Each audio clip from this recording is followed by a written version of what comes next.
साध को नमस्कार। स्वामी जी के चरणों में बार बार शत शत प्रणाम। हम लोग वैदिक गणित की साधना अभ्यास वैराग्य में हैं, तो ये विद्या श्री विद्या है। श्री विद्या का तात्पर्य है ये 20 जमा 16 अंकों की विद्या है। ये प्रणव विद्या है और ये 36 अक्षरों की विद्या है। ये 36 अक्षर गणित सूत्र और उपसूत्रों के जो 36 अक्षर हैं उसकी विद्या है। तो अब हम जब वैदिक मैथमेटिक्स का रेफरेंसर बना रहे हैं और जब हम टीसीबी डिक्शनरी बना रहे हैं तो हम इन सूत्रों के आधार पर बनाएं। कुल 16 जमा 13 29 सूत्र और उपसूत्र हैं। ये ब्रह्मा जी का अंक है। ये चतुष्पीठ की विद्या है। इसलिए हम इस चतुष्पीठ की विद्या में क्रम अनुसार प्रवेश करें। गणित सूत्र 1 क्रम को निर्धारित करता है। एका अधिकेन पूर्वेन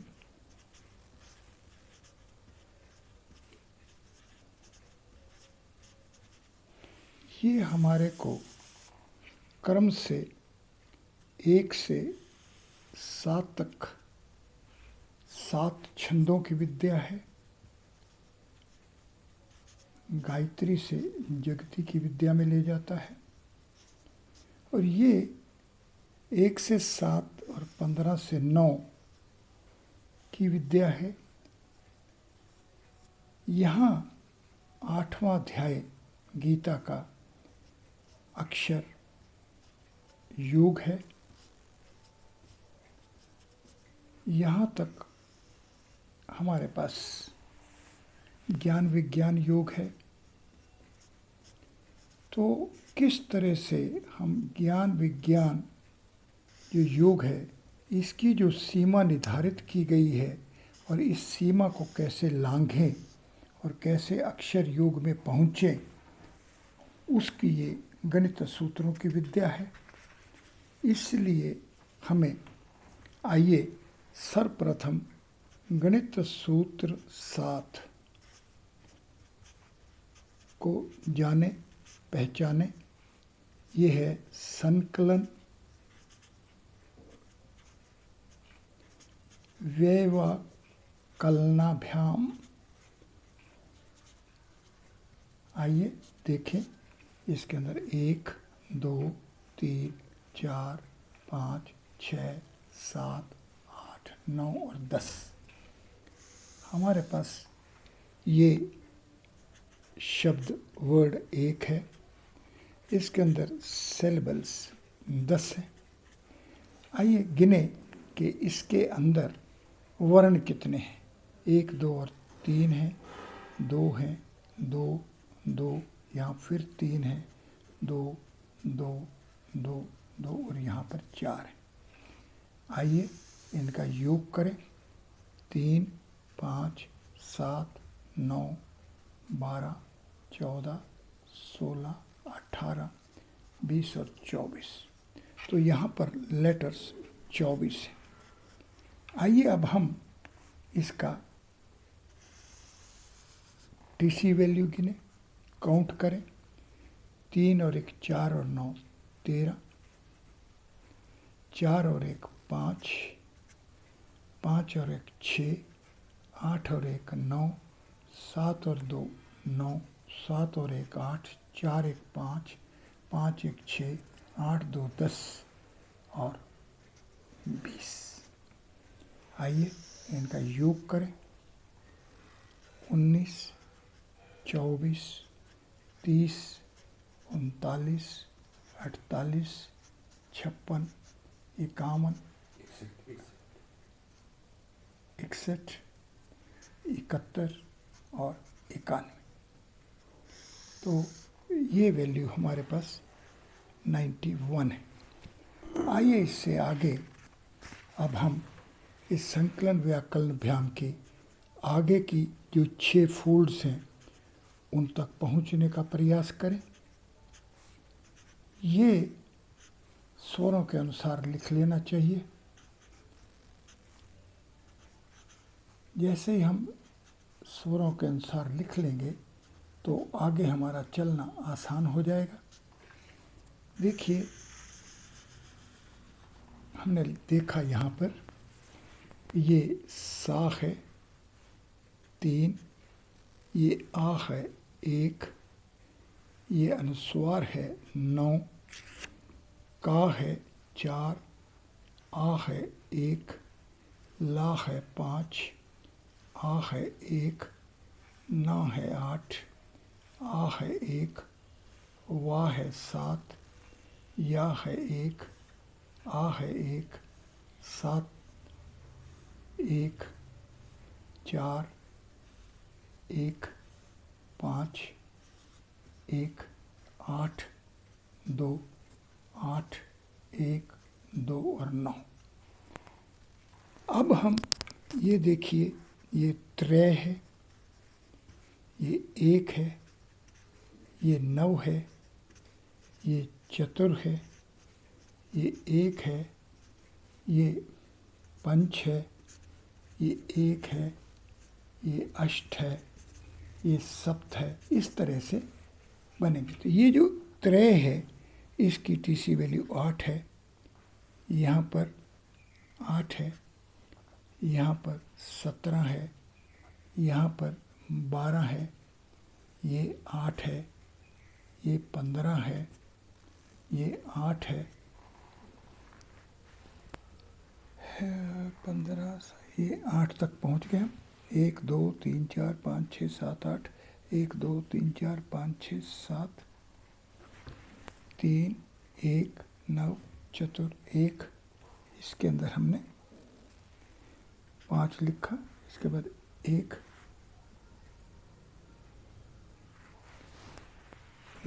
8 के बाद 1 आएगा, इसका 8 होगा। इसी तरह 7 का 14, 1 का 8, इस 1 का 8, 7 का 14, 1 का 8, 4 का 12, 1 का 8, 5 का 15, 1 का 8, इस 8 का 11, इस 2 का 16, 8 का 11, 1 का 8, 2 का 16 और 9 का 17। आइए इनका सबका जोड़ करें। 8, 16, 33, 45, 53, 68, 76, 84, 98, 106, 114, 128, यहाँ आ गए तो 136, 148, 156, 171, 179, 190, 206, 217, 219, 235 और 17, 252। तो हमारे पास ये जो f की वैल्यू आई वो हमारे पास 252 आई। इसी तरीके से हमारे को ये 3 में देखेंगे तो H3 होगा, ये H1 होगा, ये H9 होगा, ये H4 होगा और 3 का 10 है, ये 2 है और ये पर 34 है, ये 14 है। तो ये हमें क्रम के अनुसार अपनी एक एक्सरसाइज मान लें तो हम इस संकलन व्यय व कलनाभ्याम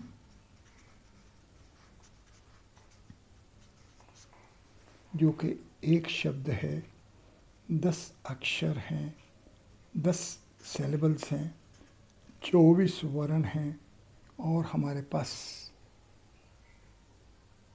ये जो हमने टी वैल्यू निकाली जो कि 91 है और हमने आगे 6 और व्यवस्थाएं निकालनी हैं। ये हम अपनी एक्सरसाइज मान लेते हैं। जब हम ये कर लेते हैं, ऐसा जो भी शब्द होगा, यहाँ पर संकलन व्याकलनाभ्याम है, ये सूत्र 7 है, लेकिन ये एक ही शब्द का सूत्र है। इस सूत्र में जो 7वां सूत्र है, इसका शब्द केवल एक ही है, वो संकलन व्याकलनाभ्याम। और इस शब्द के हमारे 10 फोल्ड्स निकालने हैं। W आएगा, S आएगा, L आएगा, T, फिर डबल T, डबल F, फिर F, फिर H, फिर R, फिर ऐसा हमने ये 10 क्रम से इन 10 कॉलम्स में इसकी एंट्रीज को बनाना है। जैसे ही हम इन 10 एंट्रीज को बना लेंगे तो हमारे पास ये कुछ ऐसा डाटा मिल जाएगा, ऐसी इन्फॉर्मेशन मिल जाएगी कि इसके आधार पर हम जान पाएंगे कि इस सूत्र का गणित क्षेत्र क्या है। तो जब ये हमें 1 देगा, इसके बाद हमें 10 मिलेगा, 10 के बाद हमें 24 मिलेगा, 24 से 91 मिलेगा, ऐसा हम चलते चले जाएंगे। तो इनका कैसे जाने कि हमें कहाँ पहुँचाता है? ये तो एक स्वयं में मान लीजिए, ये 4 + 6 मानिए, ये 4 × 6 होगा, ये 7 × 13 होगा। इनका क्या संबंध है? ये क्या कर्म है इनके अंदर और इसके अंदर क्या स्थापना हो रही है? तो इसलिए हमारे को 2 काम करने हैं। एक तो हमें करना है TCV डिक्शनरी बनानी है। तो TCV डिक्शनरी बनाने का तात्पर्य हुआ कि अगर हम सूत्र 7 को लें जो कि केवल एक ही शब्द की व्यवस्था है, संकलन व्यय व कलनाभ्याम, तो इसके 10 जो स्वरूप बनेंगे उनको जानना है हमारे को। अब हम दूसरा काम कर रहे हैं, हम VM रेफरेंसर बना रहे हैं। ये जो VM रेफरेंसर है, ये हमारे को किस तरह से चतुष्पीठ के अंदर सूर्य रश्मि के अंदर जो प्रकाश है, ये जो ब्रह्म की ज्योति सूर्य तक पहुंचती है, जो ब्रह्म ज्योति सूर्य में पहुंचती है और सूर्य नाभि से जो प्रकाश स्वरूप सूर्य रश्मि के अंदर, तो ये सूर्य रश्मि में जो प्रकाश प्रवाहित होता है, ये जिस तरह से चतुष्पीठ के अंदर संकलित हो रहा है और जिस तरह से इसका विभाजन हो रहा है, पूर्व में से पश्चिम में जाने का, उत्तर से दक्षिण में जाने का और अग्नि कोण से ईशान कोण तक और वायव्य कोण से ये जो नैऋत्य कोण तक का जाने का है, और ये जो नाभि में चतुष्पीठ है, ये जो 14 अंक है, H4 है, ये सब मिलाकर 236 है। ये हमारे पास गणित के जो उपसूत्र हैं, उन उपसूत्रों की कुल वर्ण संख्या 236 है। तो ये जो उपसूत्र हैं, इनके आधार पर चतुष्पीठ में सूर्य रश्मि को संकलन और व्यवकलन करने के लिए ही आधार बन रहा है। असल में चतुष्पीठ हाइपरक्यूब 4 है। ये हाइपरक्यूब 4 हमारे पास ऐसी व्यवस्था है जिसके बाउंड्री 8 क्यूब्स है। ये हमारे पास जो ईशान कोण से आग्नेय कोण में जाने का पथ है, ये हमारे पास जो वायव्य कोण से नैऋत्य कोण में जाने की व्यवस्था है, और ये हमारे पास जो पूर्व से पश्चिम में जाने की व्यवस्था है, और ये उत्तर से जो दक्षिण में जाने की व्यवस्था है। इन सभी व्यवस्थाओं का ये गणित है, ये वैदिक गणित, ये जो चतुष्पीठ है जिसमें हमारे पास पूर्व से पश्चिम तक, उत्तर से दक्षिण तक, ईशान कोण से आग्नेय कोण तक, वायव्य कोण से नैऋत्य कोण तक, ये जो नाभि तक पहुँचने का जो विधान है, जिसमें ये सूर्य रश्मि का प्रकाश 236 भागों में विभाजित हो जाता है। ये जो उपसूत्र हैं, इन उपसूत्रों के आधार पर हमारे को इस व्यवस्था में आगे बढ़ना है। सबसे प्रथम हमारे पास क्या होता है? वर्ण। वर्ण के बाद हमारे पास है अंक। अंक के बाद हमारे पास है स्थापत्य। स्थापत्य के बाद हमारे पास है चेतना, और चेतना के बाद है हमारे पास ब्रह्म। ये 18, यहाँ पर 8, ये 22, ये 23 और ये 28। आइए इनका योग देखें। 18, 26, 48, 71 और 99। ये जो 99 का अंक है, इसको 1 से 99 के अगर अंक लिख लें हम, और इनके अगर हम फैक्टर्स करें तो ये 236 बनेंगे। तात्पर्य ये हुआ कि हमारा ये जो वर्ण वाला संहिताएं हैं, सूत्र हैं, जो वर्ण समन्वय में हैं, इनको हमें इस टेक्स्ट को, लेटर्स की टेक्स्ट को हमारे को नंबर्स की टेक्स्ट में ट्रांसलेट करना होगा। नंबर से हमें स्थापत्य की ट्रांसलेशन में जाना होगा, स्थापत्य से हमें चेतना में जाना होगा, और चेतना से हमें ब्रह्म में जाना होगा। ये पंचम वृत्ति है। इस पंचम वृत्ति को जानने से ही, और ये पंचम वृत्ति है, और जो वर्ण है इसका दिव्य अंक 18 है, ये हाइपरक्यूब 5 है, ये 3, 4, 5 और 6 28 है, और ये 5 जो है, ये 4 स्पेस जो है, इसका ओरिजिन है, इसकी नाभि है। इसका तात्पर्य ये हुआ, हमें इस चतुष्पीठ के, ये जो चतुष्पीठ है, इस चतुष्पीठ की जो नाभि है, इस चतुष्पीठ जो है ये हाइपरक्यूब 4 है, और इसका जो ओरिजिन है वो 5 स्पेस है। ये जो 5 स्पेस है, ये 2, 3, 4 और 5 है, ये 14 है।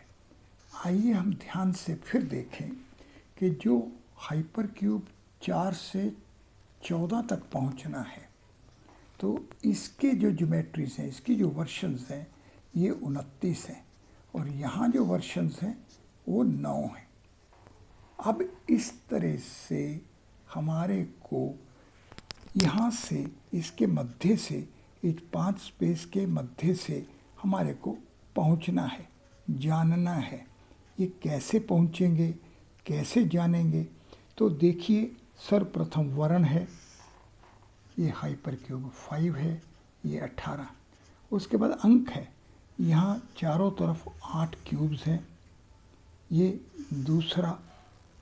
इसके पश्चात स्थापत्य है। इस 5 स्पेस का जो ओरिजिन है वो 6 स्पेस है, और ये 22 है, 4, 5, 6 और 7। जब हम यहाँ पहुँच गए तो हमारे पास हाइपर क्यूब 5 का ये जो ओरिजिन है ये H5 और हाफ H5, 22 और 23 इस व्यवस्था वाला है। और यहाँ पहुँचने के पश्चात हम ब्रह्म में पहुँचेंगे 9 का 7, 7 और 5। ये उल्टी दिशा में परिवर्तन जब हो जाएगा तो हम ब्रह्म में पहुँचेंगे और ये योग 28 बनता है। इसलिए हमें इस विद्या को जानना है। और इस विद्या को जानने का तात्पर्य क्या हुआ, हमने देखा कि जो 236 अंक है ये असल में 1 से 99 अंक के फैक्टर्स हैं।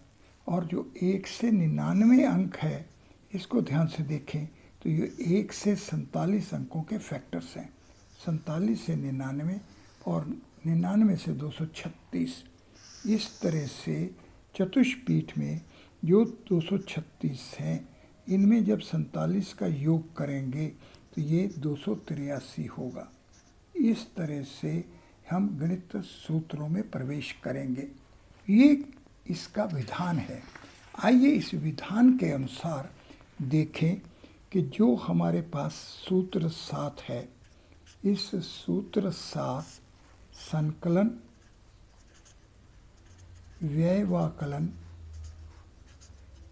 नाभ्याम का जो दिव्य अंक 91 है, आइए ये देखें कि ये इस व्यवस्था में ये जो चतुष्पीठ में प्रकाश का संयोजन हो रहा है, संकलन हो रहा है और जो उसका व्यवकलन हो रहा है, ये किस तरह से हमें किस दिशा में नाभि में कहाँ पहुँचने की दिशा बतला रहा है। ये 34 है, ये हमारे पास 16 है, यहाँ 30 है, यहाँ 21 है, यहाँ पर 42 है, यहाँ 24 है और यहाँ पर 33 है और यहाँ पर 22 है। अब देखिए 91 कैसे बनता है। देखिए उत्तर से दक्षिण में पहुँचे 16 और 24 और पूर्व से हमारे को अग्निकोण में जाना है। तो हम इस पूर्व से अग्निकोण के माध्यम से उत्तर से होते हुए जिस तरह से दक्षिण में पहुँचेंगे ये योग 91 है। संकलन व्याकलन में हम सबसे पहले संकलन करेंगे। तो संकलन क्या है, वो 33 है। संकलन जो है इसका जो दिव्य अंक है वो 33 है। इस 33 के साथ हमारे को जब 58 का योग करेंगे तो हमारे पास ये व्यवकलन होगा। 58 क्या है, ये 29 जमा 29 है। और 29 क्या है, ये ब्रह्मा है। ये 58 क्या है, कृष्ण द्वैपायन व्यास जी का नाम है। ये कृष्ण द्वैपायन है और कृष्ण द्वैपायन ही हमारे पास ब्रह्म सूत्र के आथर हैं। तो ब्रह्म सूत्र 555 श्लोकों का ग्रंथ है और ये 519 जो हमारे पास सूत्रों के अंक हैं और 36 जो इनके डिस्टिंक्ट लेटर्स हैं, ये 555 है। इस तरह से हमें प्रत्येक सूत्र को उसके जो टीसीवी डिक्शनरी में स्थान प्राप्त होगा और जो रेफरेंसर में स्थान प्राप्त होगा, वो इस सूत्र से वो प्राप्ति, वो ग्लिम्सिंग करके, वो इम्बाइबिंग करके जब इसको हम प्रिजर्व कर लेंगे तो हम इस सूत्र 7 के गणित में पहुँचेंगे। और गणित सूत्र 7 के क्षेत्र में पहुँचने का तात्पर्य ये है कि 7 में पहुँचने से पहले हमें 6 के क्षेत्र में पहुंचना होगा और 6 और 7 सूत्रों में पहुंचने के लिए हमें इसमें जो ब्रिज बनाना है ये उपसूत्र 6 से बनेगा और यहाँ पर उपसूत्र 7 से बनेगा। तो इसलिए हमारे को इस सूत्र 7 के गणित क्षेत्र को प्रयोग में लाने से पहले हमें सूत्र 6, उपसूत्र 6, सूत्र 7 और उपसूत्र 7 इस चारों प्रक्रियाओं को जानना होगा और इन सातों को जानेंगे तो हम देखेंगे उपसूत्र की दिवस व्यवस्था 140 है, यहाँ पर 91 है, यहाँ पर हमारे पास 6 में 76 है और जो उपसूत्र 6 है इसकी व्यवस्था को गिने, इन व्यवस्थाओं को एक्सरसाइज मान लें और फिर हम इसको सूर्य रश्मि के अंदर से सूर्य के प्रकाश का चतुष्पीठ में संकलन होना और व्यवकलन जैसे हो रहा है उसको जानेंगे और इसके जानने के पश्चात ही हम वैदिक मैथमेटिक्स साइंस एंड टेक्नोलॉजी में प्रवेश कर पाएंगे। इसलिए साधकों, जैसा कि शंकराचार्य जी ने हमारे सामने प्रस्तुत करा है कि ध्यान करने से हम गणित सूत्रों में प्रवेश कर सकते हैं और ध्यान के माध्यम से गणित सूत्रों में जो प्रवेश होगा वो ही हमारा वैदिक गणित का दिव्य अंक कोश बनेगा, वही हमारा यंत्र होगा। उस यंत्र के तंत्र को जानने के पश्चात उसकी जंत्री के अनुसार ही जब मंत्रविद किया जाएगा तो हमें वैदिक प्राप्ति होगी। धन्यवाद।